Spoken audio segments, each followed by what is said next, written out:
T'imagines viatjar més ràpid que en avió i que el vehicle sigui 100% elèctric i les bateries es carreguin amb energia solar i altres renovables? Doncs aquesta és la base de l'Hyperloop de Virgin. Sostenibilitat i velocitat. Més de 1.000 km/h. Uau!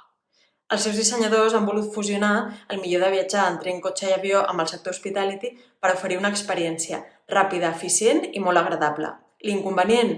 Que encara no es pot utilitzar. Es trigaran uns quants anys, però aquí tens una mostra.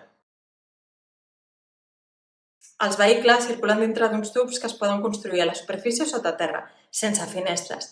Per donar més sensació de llum natural, s'afegiran al sostre imatges del cel en moviment. Les estacions tenen l'objectiu de generar més energia de la que necessiten i a més estaran completament integrades a la ciutat i connectaran amb altres tipus de transport. Si el Coyote hagués tingut aquesta tecnologia, per fi hauria agafat el correcamins, segur.